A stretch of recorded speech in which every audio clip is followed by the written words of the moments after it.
ಮೂಡ ಪ್ರಕರಣಕ್ಕೆ ಸಂಬಂಧಪಟ್ಟ ಹಾಗೆ ಇದೀಗ ರಾಜ್ಯಪಾಲರು ಸಿಎಂ ಸಿದ್ದರಾಮಯ್ಯ ಅವರ ವಿರುದ್ಧ ಪ್ರಾಸಿಕ್ಯೂಷನ್ಗೆ ಅನುಮತಿಯನ್ನು ನೀಡಿದ್ದಾರೆ. ಈ ಬಗ್ಗೆ ಮಾತನಾಡೋದಕ್ಕೆ ಮೊದಲ ದೂರುದಾರರಾಗಿರುವಂತಹ ಪ್ರದೀಪ್ ಅವರು ನಮ್ಮ ಜೊತೆಗಿದ್ದಾರೆ.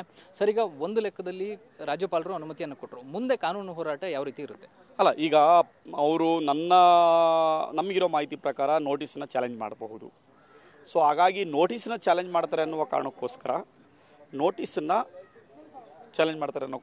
ನಾವು ಹೈಕೋರ್ಟ್ಗೆ ಕೇವೇಟ್ ಆಗ್ತಾಯಿದ್ವಿ. ನಂಬರ್ 1. ನಂಬರ್ 2, ನಾವು ಸ್ಪೆಷಲ್ ಕೋರ್ಟ್ ಮುಂದೆ PCR ಫೈಲ್ ಮಾಡ್ತೀವಿ. ನಂಬರ್ 2, ಅದು ಅವ್ರ ಮೇಲೆ ಆಕ್ಷನ್ಗೆ. ಅದು ಒಂದು ಕಡೆ. ಇವೆರಡು ಈಗ ಸದ್ಯಕ್ಕೆ ನಮ್ಮ ಮುಂದೆ ಇರ್ತಕ್ಕಂಥದ್ದು ಚಾಲೆಂಜು ಮಾಡ್ತಾ ಇದ್ದೀವಿ. ಈಗ ಸ್ನೇಹಮಯಿ ಕೃಷ್ಣ ಮತ್ತು TJ ಅಬ್ರಾಮ್ ದೂರನ್ನ ಹೊರತಾಗಿ ನಿಮ್ಮ ದೂರಿನಲ್ಲಿ ಇರುವಂಥ ಅಂಶಗಳೇನು?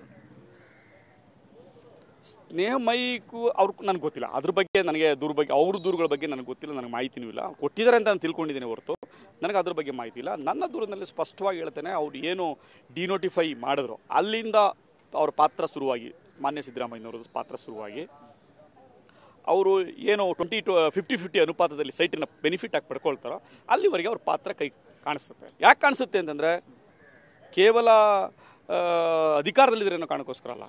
1, ಡೆಪ್ಯೂಟಿ ಚೀಫ್ ಮಿನಿಸ್ಟರ್ ಆಗಿದ್ರು, 2, ಇನ್ಚಾರ್ಜ್ ಮಿನಿಸ್ಟ್ರು, ಇನ್ನೊಂದು MUDA member. Is the MUDA member. ಈ nose all the proceedings in MUDA. ಹಾಗಾಗಿ ಅವರಿಗೆ ಪರ್ಸನಲ್ ನಾಲೆಡ್ಜ್ ಇದೆ ಈ ವಿಚಾರದಲ್ಲಿ. ಅವ್ರು ಮೂಡಾ ಮೆಂಬರ್ ಆಗದಿದ್ರೆ ಬೇರೆ, ಮೂಡಾ ಮೆಂಬರ್ ಆಗಿದ್ರು. ಸೊ ಹಂಗಾಗಿ ಹಿಂದೆನೂ ಕೂಡ ಆಗಿದ್ರು, ಈಗಲೂ ಕೂಡ ಆಗಿದ್ದಾರೆ. ಸೊ ಹಾಗಾಗಿ ಮೂಡಾ ಮೆಂಬರ್ ಆಗಿದ್ದರಿಂದ ಇದ್ರ ಬಗ್ಗೆ ಸಂಪೂರ್ಣವಾದ ಮಾಹಿತಿ ಇದೆ.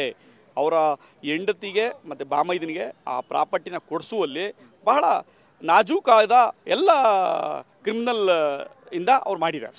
ಬಟ್ ಅವರು ಪದೇ ಪದೇ ಹೇಳ್ತಾರೆ ನನ್ನ ಪ್ರಭಾವನೆ ಇಲ್ಲ ಅಂತ. ಅದನ್ನು ಹೇಗೆ ಎಸ್ಟಾಬ್ಲಿಷ್ ಮಾಡ್ತೀರಾ? ಪ್ರಭಾವ ಇಲ್ದಾಗೆ ಪ್ರಭಾವನ ಬೀರಿದ್ದಾರೆ. ಈಗ ನೋಡಿ, ಸಬ್ ರಿಜಿಸ್ಟರ್ ಆಫೀಸಿಗೆ ಹೋಗ್ಬೇಕಾಗಿತ್ತು ರಿಜಿಸ್ಟ್ರೇಷನ್ ಮಾಡೋಕ್ಕೆ, ಜಲಧಾರೆಲ್ಲ ಆಗುತ್ತೆ. ಏನು ಮೆಂಬರ್ ಅವರು? ಗೌರ್ಮೆಂಟ್ ಆಫೀಸಲ್ಲಿ ಇದ್ದೀರಾ ಮಿಸ್ಸಸ್ಸು? ಏನಾಗಿದ್ರು ಅವರು? ಏನಾಗಿದ್ದಾರೆ ಹೇಳಿ? Is not A government employee. Government ಸಾಮಾನ್ಯ ಮಹಿಳೆ. ಯಾಕಲ್ಲ ಬಂದು ಜಲಧಾರಲ್ಲಿ ಯಾಕೆ ರಿಜಿಸ್ಟರ್ ಆಯ್ತದು? ಜಲಧಾರೆ ಗೆಸ್ಟ್ ಹೌಸಲ್ಲಿ ಯಾಕೆ ರಿಜಿಸ್ಟರ್ ಆಯಿತು ಅಂದರೆ ನಿಮ್ಮ ಎಲ್ಲ ಒತ್ತಡಗಳು, ಒತ್ತಾಯಗಳು ನಿಮ್ಮ ಹಿಂದೆ ಇತ್ತು, ಪ್ರಭಾವ ಬೀರಿದ್ರಿ ಅನ್ನೋದಕ್ಕೆ ಅದೊಂದು ಸಾಕ್ಷಿ. ಈ ಕೃಷಿ ಜಮೀನು ಅನ್ನೋ ವಿಚಾರಕ್ಕೆ ಸಂಬಂಧಪಟ್ಟ ಹಾಗೆ ಅದು ಲೇಔಟ್ ಆಗಿತ್ತ ಮೊದಲೇನೆ? ಖಂಡಿತ. 2004 ನಾನು RTCನ ಕೊಟ್ಟಿದ್ದೀನಿ. ಅದನ್ನು ಸ್ಪಷ್ಟವಾಗಿ ಕೇಳಿದ್ರು ಹೆಂಗೆ ಅಂತ. 2004 RTCನಲ್ಲಿ ಸ್ಪಷ್ಟವಾಗಿ ನಮೂದಾಗಿದೆ, ಕಾಲಮ್ ಏನು ಸ್ವಾಧೀನರ ಕಾಲಮಲ್ಲಿ ಮೂಡಾ ಅಂತಿದೆ. ಆಲ್ರೆಡಿ ಡೆವಲಪ್ಮೆಂಟ್ ಅಂತಿದೆ, ಕೃಷಿ ಅಂತ ಇಲ್ಲ, ಅಲ್ಲಿ ಕೃಷಿ ಭೂಮಿಯಾಗಿ ಇಲ್ಲ ಅದು. ಸೊ ಹಾಗಾಗಿ ಅದು ಆಲ್ರೆಡಿ ಡೆವಲಪ್ ಆಗಿತ್ತು, ನಿಮಗೆಲ್ಲ ನಾಲೆಡ್ಜ್ ಇತ್ತು, ಕಾನೂನು ಪಂಡಿತರು ನೀವು ಎಲ್ಲ ತಿಳ್ಕೊಂಡು ಅದನ್ನು ಮಾಡಿದಿರಿ. ತಿಳ್ಕೊಂಡು ಕೂಡ ಈ ಮೋಸವನ್ನು ಮಾಡಿದ್ರಿ. ನೀವು ವಕೀಲರು ಕೂಡ ಹೌದು. ಈಗ ರಾಜ್ಯಪಾಲರು ಪ್ರಾಸಿಕ್ಯೂಷನ್ ಕೊಟ್ಟಿರೋದ್ರಿಂದ ಮುಂದೆ ಯಾವ ರೀತಿಯ ಕಾನೂನು ಪ್ರಕ್ರಿಯೆ ಮಾಡಬೇಕಾಗುತ್ತೆ ಮತ್ತು CM ಆಗಿ ಸಿದ್ದರಾಮಯ್ಯನವರು ಆ ಸ್ಥಾನದಲ್ಲಿ ಮುಂದುವರಿಬಹುದಾ? ಈಗ ಅವರಿಗೆ ನಿಜವಾಗ್ಲೂ ನೈತಿಕತೆ ಇದ್ರೆ ಹೇಳ್ತಾರಲ್ಲ, ನಾನು ಸಚ್ಚಾರಿತ್ರ, ನನ್ನ ಮೇಲೆ ಯಾವುದೇ ಆರೋಪಗಳಿಲ್ಲ, ನಾನು ಭ್ರಷ್ಟಾಚಾರ ಇಲ್ಲದೇ ಇರ್ತಕ್ಕಂಥದ್ದು, ಯಾವುದೇ ಭ್ರಷ್ಟಾಚಾರ ಮಾಡಿಲ್ಲ, ನನ್ನ ಮೇಲೆ ಯಾವುದೇ ಕಪ್ಪು ಚುಕ್ಕೆ ಇಲ್ಲ, ನಾನು ಹಿಂದ ವರ್ಗದ ನಾಯಕ. ಆ ಹಿಂದ ವರ್ಗದ ಜಮೀನದು, ಹಿಂದ ವರ್ಗಕ್ಕೆ ಸೇರಿದ ಜಮೀನದು. ಅಂಥ ಜಮೀನನ್ನು ನೀವು ಮೋಸ ಮಾಡಿದಿರಿ. ನೀವು ಅಂಥವ್ರಿಗೆ ಮೋಸ ಮಾಡಿ ಹೇಗೆ ಹಿಂದ ವರ್ಗದ ನಾಯಕ ಆಗ್ತೀರಿ?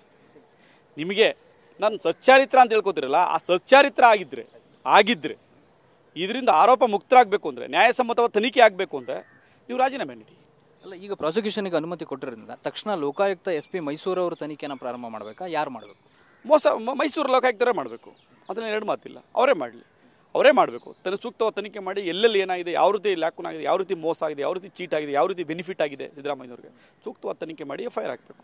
ಈಗ ಸಿದ್ದರಾಮಯ್ಯನವರ ಕಡೆಯವರು ಈ ಪ್ರಾಸಿಕ್ಯೂಷನ್ನ ವಿರುದ್ಧ ಕ್ಯಾಬಿನೆಟ್ನಲ್ಲೂ ಒಂದು ನಿರ್ಣಯ ಮಂಡಿಸಬೇಕು ಮತ್ತು ಕಾನೂನಾತ್ಮಕವಾಗಿ ಕೂಡ ಇದನ್ನು ತಡೆಯಾಜ್ಞೆ ತರಬೇಕು. ಕ್ಯಾಬಿನೆಟ್ ಯಾಕೆ ಸರ್?